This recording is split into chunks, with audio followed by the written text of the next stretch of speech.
হিন্দু শাস্ত্ৰ অনুসৰি এই ব্ৰহ্মাণ্ডত ৩ লোক আৰু ১৪ ভুৱন আছে। বহু মানুহৰ মন মগজুত এটা প্ৰশ্ন অনবৰতেই থাকে, এই ব্ৰহ্মাণ্ডত পৃথিৱী লোকৰ উপৰিও আৰু বেলেগ কিবা লোক আছেনে? যদি পৃথিৱী লোকৰ উপৰিও বেলেগ লোক আছে তেন্তে সেইখিনি আমি দেখা নাপাওঁ কিয়? পৃথিৱী লোকৰ উপৰিও যদি বেলেগ কিবা লোক আছে তেন্তে তালৈ আমি যাব কিয় নোৱাৰোঁ?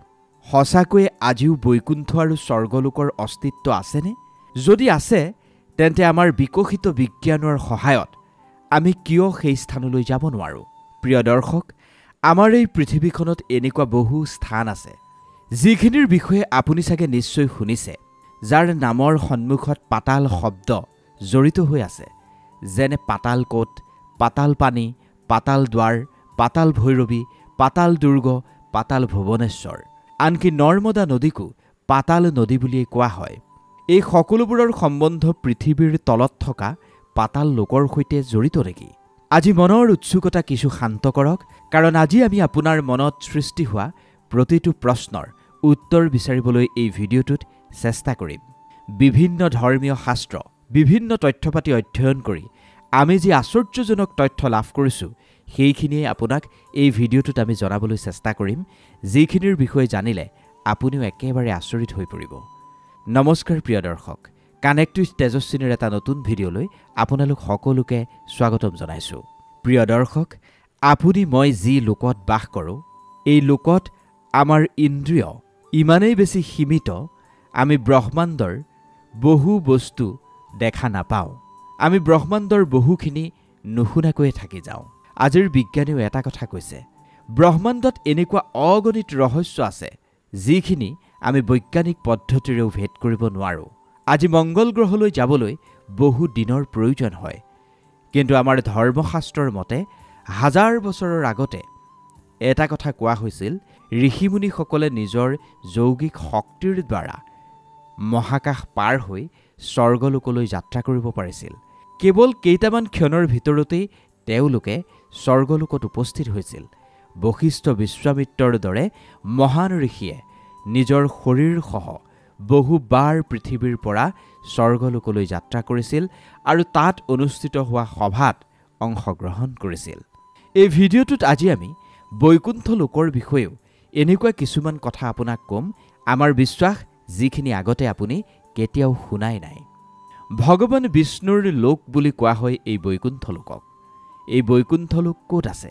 পৃথিৱীৰ পৰা বৈকুণ্ঠ লোকলৈ দূৰত্ব কিমান আৰু মনুষ্যই এই লোকলৈ কেনেকৈ যাব পাৰে?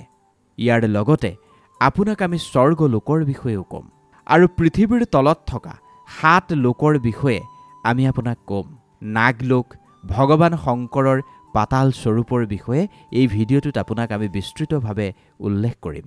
ইয়াৰ উপৰিও আপুনি আজি জানিব পাৰিব ভগৱান শংকৰৰ ডিঙিত থকা সেই সৰ্প কোন লোকৰ ৰজা, আৰু সেই লোকত কি কি বিশেষ জীৱ আছে সেই বিষয়েও আজি আমি আপোনাক ক'বলৈ চেষ্টা কৰিম। বেদ গ্ৰন্থ আৰু পুৰাণ অনুসৰি আমাৰ ব্ৰহ্মাণ্ডত 3 লোক আৰু 14 ভুৱন আছে, আৰু ভগৱান বিষ্ণুৰ বৈকুণ্ঠ লোক এই 3 লোক আৰু 14 ভুৱনৰ আটাইতকৈ ওপৰত। আহক আমি প্ৰথমেই বৈকুণ্ঠ লোকৰ বিষয়ে এই ভিডিঅ'টোত আলোচনা কৰোঁ। ভগৱান বিষ্ণুৰ লোক বুলি জনা যায় এই বৈকুণ্ঠ লোকক। বৈকুণ্ঠক ব্ৰহ্মাণ্ডৰ বাহিৰৰ আৰু 3 লোকৰ ওপৰত বুলি কোৱা হৈছে।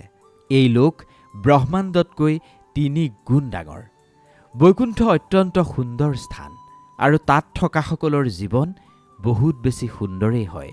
এই লোকত উপস্থিত হোৱা মানেই মোক্ষ প্ৰাপ্তি বুলি ধৰা হয়, কাৰণ এই লোকলৈ অহাৰ পিছত আত্মাই এক দিব্য শৰীৰ লাভ কৰে আৰু সেই আত্মাই জন্ম মৃত্যুৰ বন্ধনৰ পৰা মুক্তি লাভ কৰে। বৈকুণ্ঠ চোৱা চিতাৰ কাৰণে ভগৱানৰ ৯৬ কোটি হেনো পাৰিষদ আছে। এই লোকৰ মাজভাগত ভগৱান বিষ্ণু আৰু দেৱী লক্ষ্মীয়ে কমল পুষ্পৰ ওপৰত বিৰাজমান হৈ থাকে। পৃথিৱী লোকৰ পৰা বৈকুণ্ঠৰ দূৰত্ব 4 পদম, 10 নীল আৰু 40 খৰাব বুলি কোৱা হয়। এতিয়া পদম, নীল, খৰাব মানে আপুনি কি সেইটো জানি লোৱাটো দৰকাৰ হ'ব।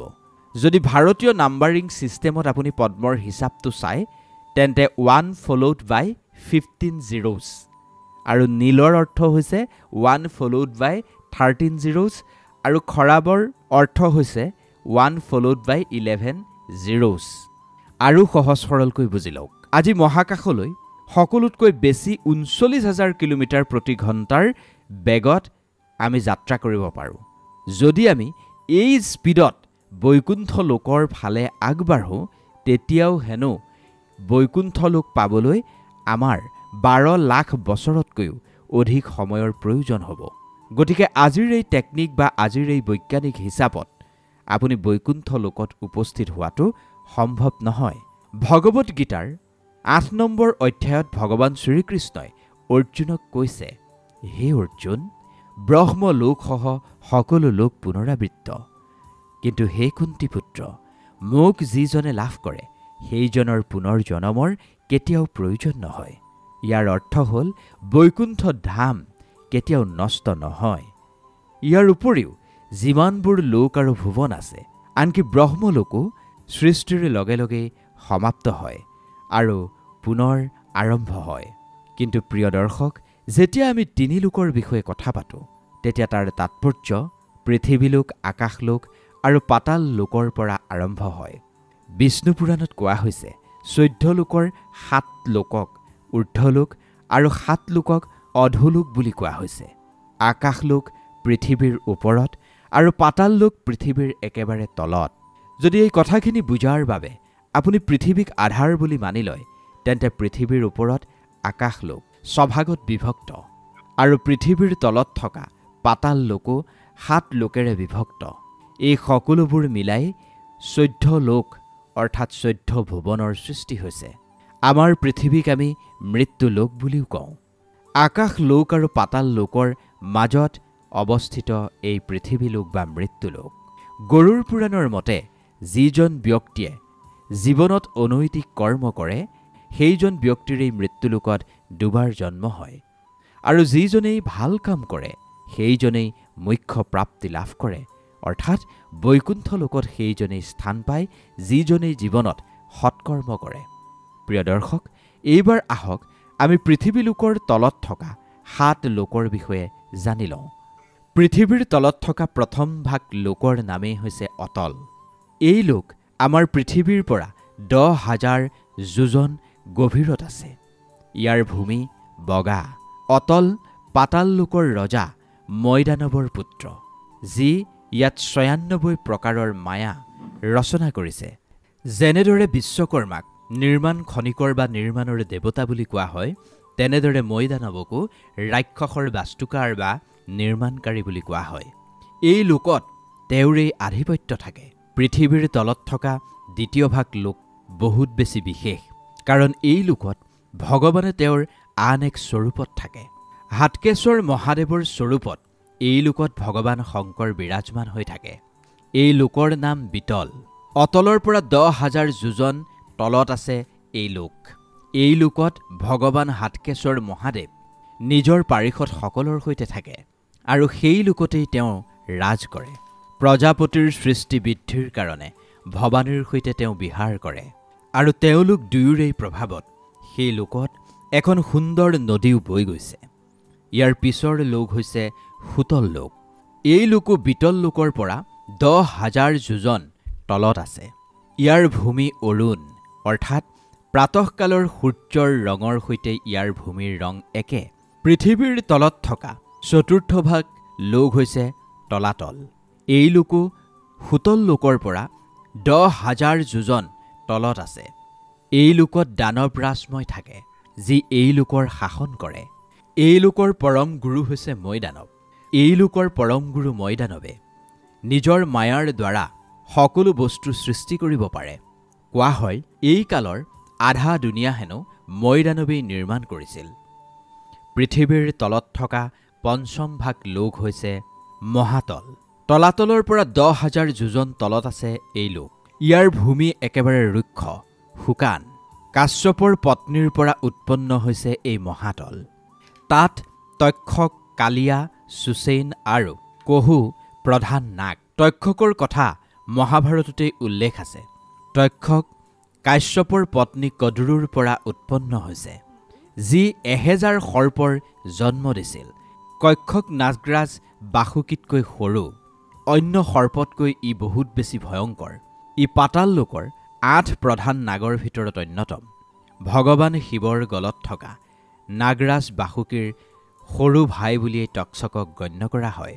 ইয়াৰ পিছৰ লোক হৈছে ৰসাতল। এই লোকো মহাতলৰ পৰা 10,000 যোজন তলত আছে। ৰসাতলত পনি নামৰ এজন দৈত্য আৰু দানৱ আছে, যাক হিৰণ্যপুৰবাসীও বুলি কোৱা হয়।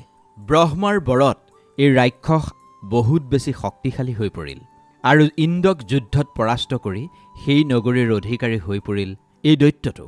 তাৰ পৰৱৰ্তী সময়ত অৰ্জুনে ইন্দ্ৰৰ সহায়ত এই লোকৰ ৰাক্ষসক বিনাশ কৰিছিল। ইয়াৰ পিছৰ ভাগ লোক হৈছে পাতাল লোক। ৰসাতলৰ পৰা 10,000 যোজন দূৰৈত অৰ্থাৎ তলত আছে এই পাতাল লোক। এই ভূমি স্বৰ্ণ নিৰ্মিত বুলি কোৱা হৈছে। ইয়াত কুলিক, মহাচন্দ্ৰ, ধনঞ্জয়, শংখচূড়, দেৱদত্তৰ দৰে বহুত বেছি ক্ৰোধী আৰু ভয়ংকৰ নাগে বাস কৰে। এই সকলোবোৰ নাগৰ কাৰোবাৰ যদি 5, কাৰোবাৰ যদি 7, কাৰোবাৰ যদি 10, কাৰোবাৰ 100 আৰু কাৰোবাৰ 1000 মূৰ আছে। তেওঁলোকৰ ফানৰ ওপৰত জিলিকি থকা সেই মণিৰ উজ্জ্বলতাই পাতাল লোকৰ সকলো অন্ধকাৰ নষ্ট কৰি পেলাই বুলি কোৱা হৈছে। এই নাগৰ ভিতৰত বাসুকী নাগ সকলোতকৈ প্ৰধান। ভগৱান শিৱৰ পৰম ভক্ত হোৱাৰ কাৰণে বাসুকী তেওঁৰ গলত বিৰাজমান হৈ থাকে। বাসুকী নাগকে সমগ্ৰ নাগবংশৰ ৰজা বুলি গণ্য কৰা হয়। শাস্ত্ৰৰ মতে কৈলাশ পৰ্বতৰ ওচৰতেই হেনো এসময়ত বাসুকীৰ বিশাল ৰাজ্য আছিল। অত্যন্ত বিশাল আৰু ডাঙৰ শৰীৰৰ কাৰণে সমুদ্ৰ মন্থনৰ সময়ত ৰচীৰ ভূমিকা লৈ এক উল্লেখযোগ্য অৱদান আগবঢ়াইছিল এই বাসুকীয়ে। বাসুকী নাগৰ মস্তকত হেনো নাগমণি থাকে। বহুতেই বিশ্বাস কৰে সৰ্বপ্ৰথম শিৱলিংগৰ পূজা বাসুকী নাগৰ কাৰণেই আৰম্ভ হৈছিল। এই ভিডিঅ'টোত আমি আজি পৃথিৱীৰ তলত থকা 7 লোকৰ বিষয়ে জানিলোঁ। আজিৰ এই ভিডিঅ'টোত আমি পৃথিৱীৰ তলত থকা লোকৰ বিষয়ে জানিলোঁ। এই ভিডিঅ'টো ইয়াতেই সামৰণি মাৰিছোঁ, কাৰণ পৃথিৱীৰ ওপৰ ভাগত থকা সেই 6 ঊৰ্ধ্ব লোকৰ বিষয়ে এই ভিডিঅ'টোত আলোচনা কৰিলে বহুত বেছি দীঘলীয়া হ'ব আৰু আপোনাৰো গোটেই ভিডিঅ'টো চোৱাৰ সময় নাথাকিব। সেইবাবে আমি পৰৱৰ্তী ভিডিঅ'টোত পৃথিৱীৰ ওপৰত থকা 6 লোকৰ বিষয়ে আলোচনা কৰিম। ভিডিঅ'টো কেনে পালে জনাব।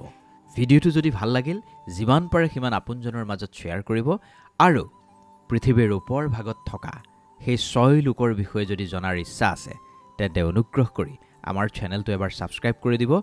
তেতিয়া আমি ভিডিঅ' আপলোড কৰাৰ লগে লগে প্ৰথম আপুনিয়ে লাভ কৰিব। ধন্যবাদ।